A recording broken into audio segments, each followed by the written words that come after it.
залга республиканың иң оста мөгаллимнәре җыелган. Аларны президент Рөстәм Миңнеханов шәхсән котлый. Сезне шын күңелдән халыкара укытучылар көне белән тәбрик итәм. Һәммәгезгә дә исәнлек, саулык, уңышлар телим. Татарстанда соңгы 10 елда 62 яңа мәктәп төзелгән, 239 балалар бакчасы, 1300 мәгариф үзәге төзекләндерелгән. Бердәм дәүләт имтиханнары нәтиҗәсе буенча безнең укучылар Россиядәге уртача балдан югарырак бал җыя. Олимпиада җиңүчеләре саны буенча Татарстан Мәскәү белән Санкт-Петербургтан гына калыша. Монда әлбәттә укытучыларның өлеше зур. Алар бүген дәүләт бүләкләре алды.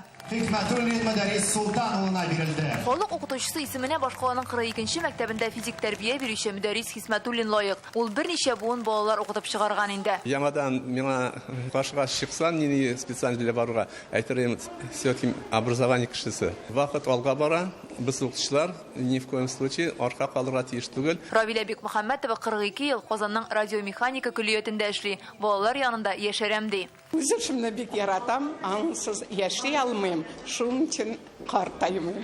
Арчадан татар теле укытучысы Алсу Фәйзуллина кулында да чәчәк, күкрәгендә ат казанган укытучы медале. Үз һөнәреңне яратырга кирәк, балаларны яратырга кирәк. Төн йокыларын йокламыйча, көндә шушы хезмәткә үзеңне багышласаң, шушындый уңышларга ирешергә була.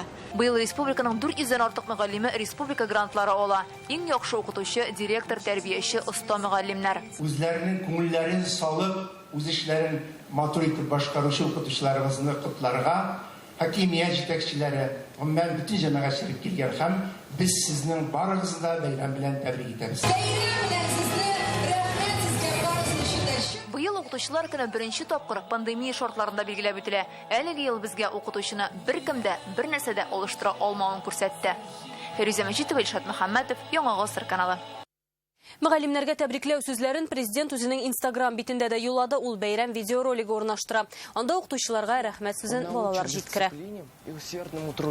Приведет по дебрям знаний. Белем кыясының нигезенә сала остас жанын, бөтен көчен. Там, где трудно, он поможет. Все поймет и все простит. Юкка гына бу көн бирелмәгән. Башыябыз сезнең хезмәткә.